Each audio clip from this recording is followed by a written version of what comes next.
All right, so I'm getting ready to watch episode 43 of Fullmetal Alchemist Brotherhood.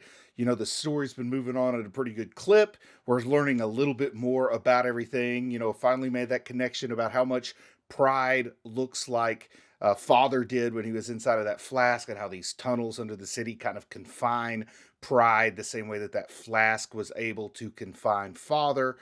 Van Hohenheim, I think, is going to get back into the story here soon. Maybe we're going to see Van Hohenheim versus Father. I don't know, but he did give a warning that he was coming, slave number 23 or whatever. So what's going to happen in episode 43? One way to find out, so let's do it. Yeah, it looks like we're picking up with that attack on the wall there at Briggs. If you remember, there were all these drachma forces outside of the wall with artillery, and it looks like it's a pretty bloody battle going on here. Like, there's no doubt that it's going to be difficult on both parts because there's such a large force outside of the wall, but it's also so hard to attack a fortified position. And the fact that Kimberly was kind of the traitor, the spy, kind of organizing this battle, tells us that this bloodshed is what Father wants, more or less. But it looks like the folks at Briggs just wiped out the Drachma forces. Is there some kind of trick here? Am I missing something? Or did Kimberly just need this blood sacrifice? Because it looks like this was a planned slaughter. This is the crest of blood that he said he would make in this area. Man, I guess he lied to him about how strongly the walls were fortified or how strong the forces were at the fort. Well, anyway, here during the OP, I'd just like to take a minute and remind everybody that I do have a Patreon now. And I know a lot of you are already aware of that Patreon, but if you're not and you just want to check it out, well, there is a link in the video description. Okay, so we're back up north here, out in a village. So is this in Drachma, or is this in Amestris? Nope, this is back in Amestris, where they're lying low. She's trying to explain something called the Dragon's Pulse to Alphonse, and it's kind of fun to see her get frustrated with him when she's trying to explain the Dragon's Pulse to him.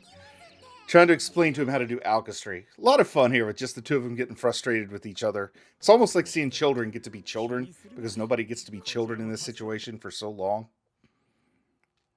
And Yoki getting attacked by kids here. So are these like Ishvalan refugees here? Is that what this whole area is? Because Scar seems right at home.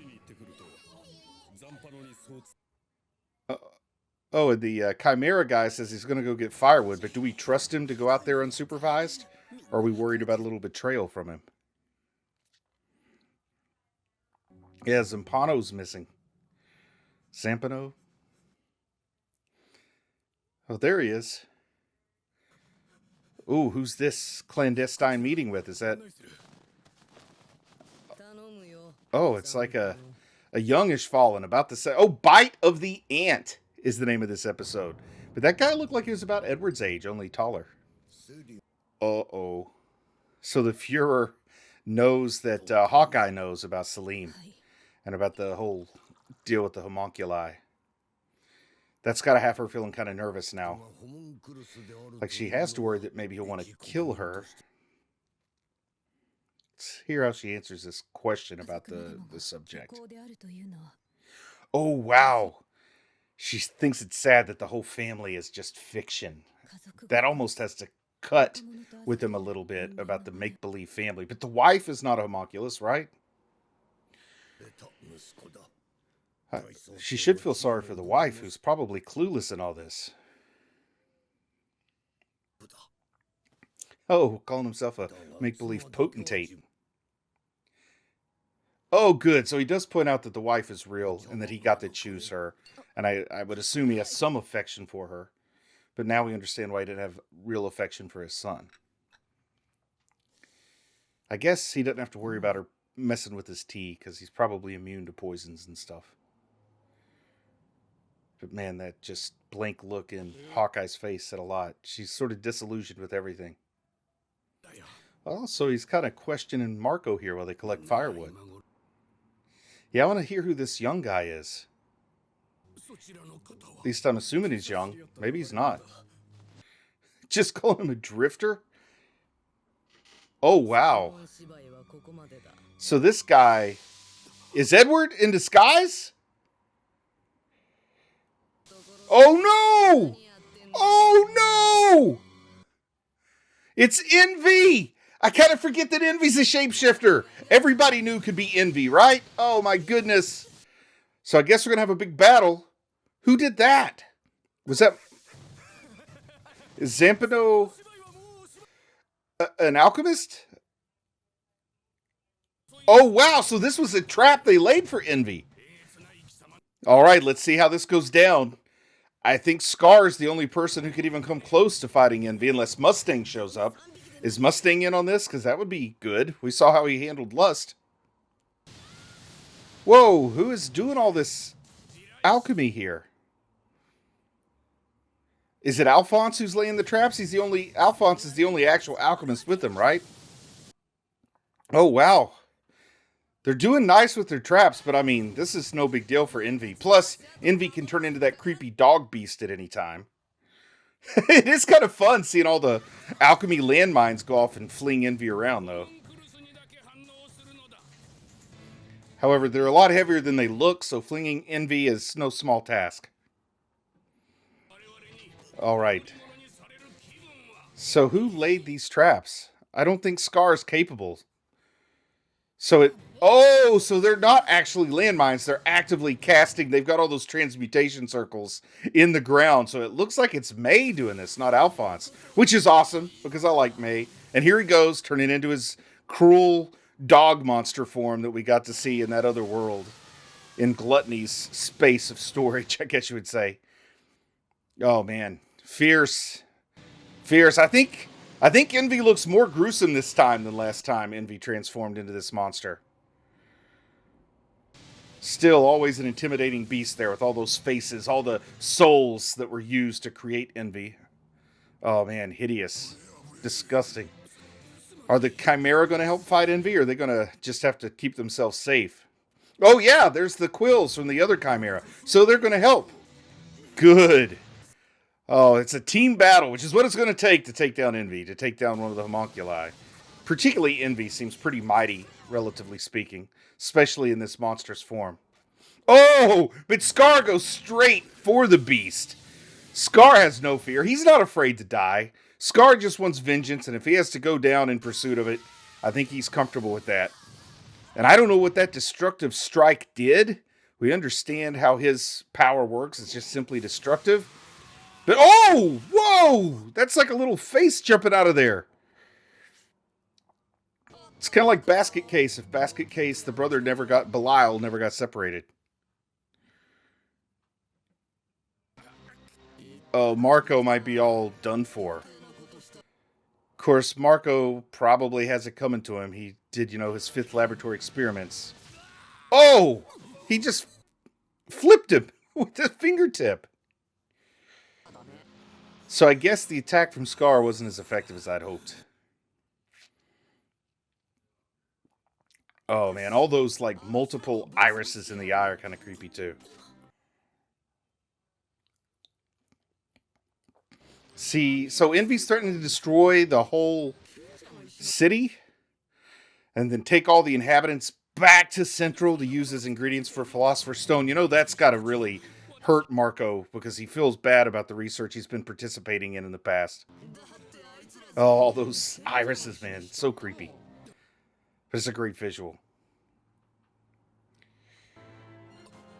Oh, Marco, distraught.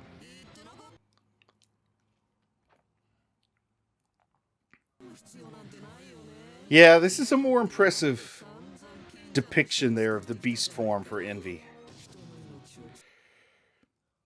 But I wonder if there's going to be any more, attack against Envy. It looks like they've kind of given up fighting. And this doesn't seem like a crew to give up so easily. Maybe they're just worried for Marco. Oh, look at the baby! Oh, come on! Oh, my goodness, that's so sad! So depressing, the little baby pulling on his sleeve. What's Marco going to do here? Looks like Marco's going to do something extreme. Oh, he knows how to destroy him. He's got a... I didn't know he had a tattoo in his palm? A transmutation circle in his own palm? Oh, Marco knows how to destroy a Philosopher's Stone. So is that all she wrote for Envy? And we got an eye catcher for Olivier Armstrong, so does that mean she's going to show up again this episode? Oh, wow, he's really doing something to Envy. Looks like Envy doesn't like it, but I feel like it's not going to be so easy to defeat Envy in this situation. But looks like Marco's protecting the village there. Oh, wow! Envy's coming apart! That attack maybe was more effective than I thought. But we have seen some of the homunculi be able to rebuild themselves. I feel like Envy's not dead yet. Maybe, though. Maybe Marco's the person who can just undo all the Philosopher's Stones. Look at all the faces just coming out like nesting dolls. Oh, what creepy images here with Envy. And then all we have is like that original form left crawling around like a snail. Envy can't accept the defeat here. I don't know if I was expecting this to go down so quickly either. I mean, Envy's still alive. They've just lost the bulk of their form. Oh! Has Envy been reduced to that single slug? Oh, that is the core of Envy, and that's kind of cool. This little slimy, six-legged lizard slug thing. It all comes down to that one little piece. Pretty cool idea. Like the nesting dolls all the way down to the little tiny one inside. But that means Envy's essence is still alive, so I guess Envy, they could always rebuild themselves. Oh, is that Winry that was worried? They've got the little creepy slug. Oh, just imagine that climbing in your ear and then taking over your body and you become a homunculus. So is it going to be that simple to defeat all the homunculi? Is that all they need? Is Marco to do that? It's a pretty cool heroic turn for Marco there.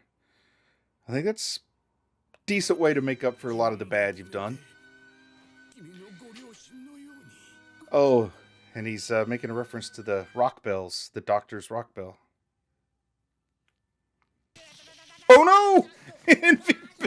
Yoki's fingertip. Couldn't have happened to a better fingertip, I guess. It's fun to see Yoki kind of be a punching bag in this show, you know? I'm enjoying that.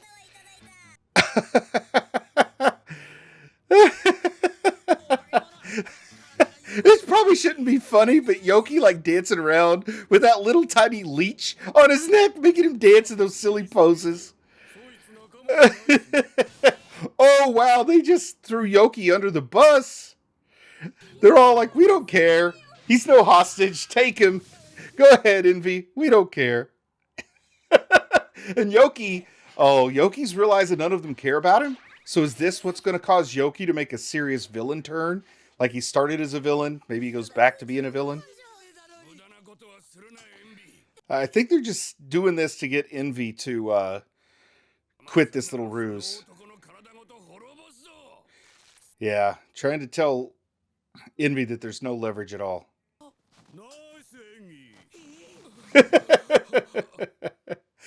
Oh, at least they're letting Yoki know they were bluffing here. I don't know if they were bluffing. Yeah, Yoki's angry. I think this is when Yoki goes and joins up with Kimberly's crew or something. Maybe he joins the homuncula. Maybe Yoki intentionally releases Envy because he's angry about all that. It's so funny seeing Envy with like the little child voice living in a jar in that little wormy body. I don't know why I'm getting so much joy out of seeing Envy reduced to this. I was not expecting this. Like, this is not something I would have thought was coming out of Envy.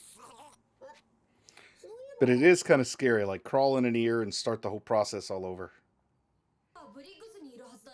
Oh, is Envy going to reveal the attack on Briggs?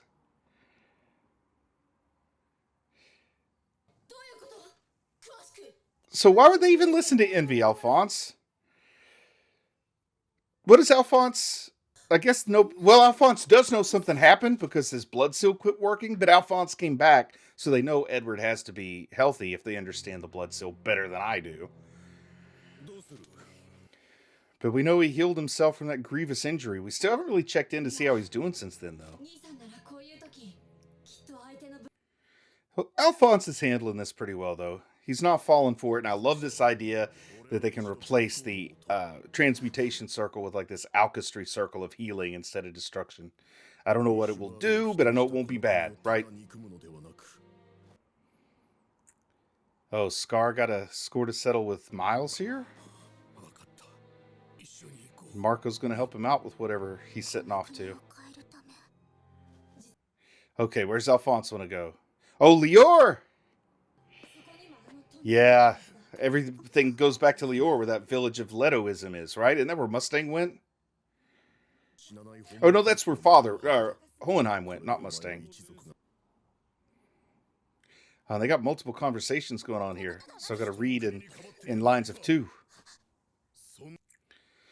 Oh, yes, Scar trying to motivate May here to pick up and carry on her mission. So she's got a homunculus in a jar that she can take back to Jing.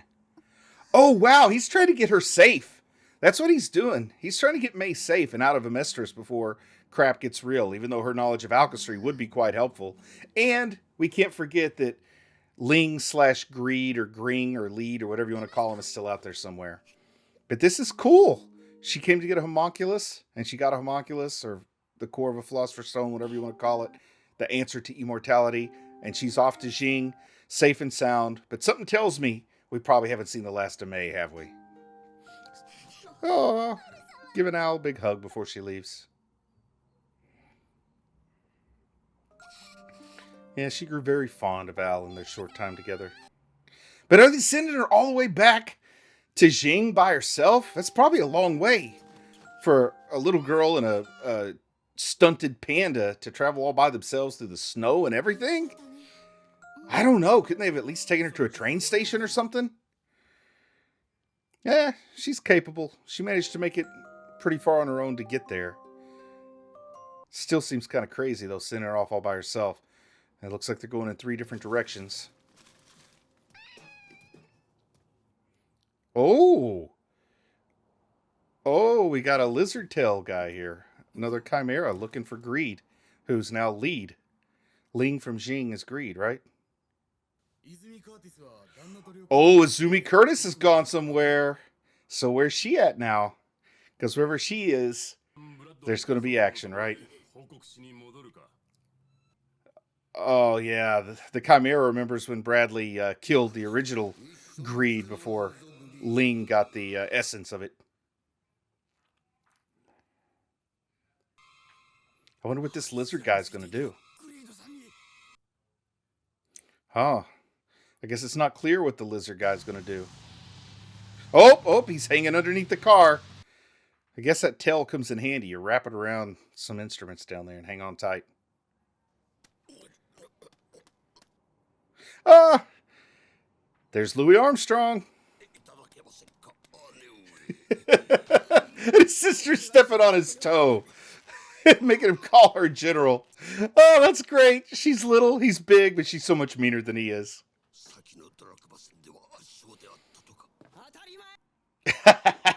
I like how she does not seem to care much for who I'm going to assume is her younger brother. Though he looks older than her with that bald head. But he probably went bald young because of all of his manliness. Oh, wow.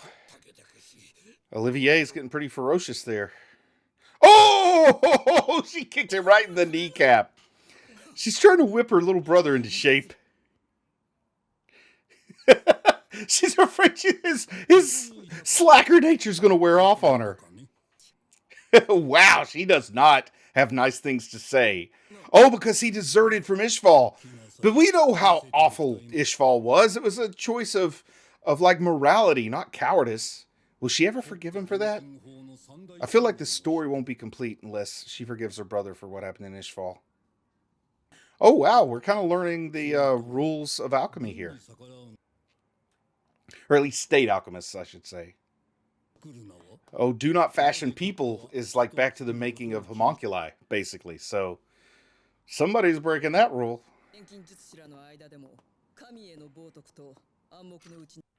Oh, okay. And she knows about the immortal soldiers. Oh, these are those immortal soldiers they're creating. The army, the troops that can just conquer the world, right? Oh, so he explains so that the individual doesn't have their own army, because that's what happened to cause problems back in the Roman Republic era that caused it to decay into the Empire. is individual armies with loyalties to their leader rather than to the state. And, I think it was Cassius that said you can't even consider yourself wealthy unless you can afford your own army. But boy, that was quite the tangent. Another solid episode. I really like what happened there with Envy. I was expecting things to go differently with Envy. I was expecting Envy to go out with more of a flame than a whimper, or a blast with a whimper or something like that. But still enjoying the show. Can't wait to see what happens next. Episode 43. I mean, we're really rocking and rolling here. This is going to be over before I know it. So I've got to make sure and savor it along the way. And I just want to say I'm proud of you for watching anime, and I'll talk to you again soon. I just want to say a big thank you to everyone who supports the channel on Patreon. It really means a lot to me.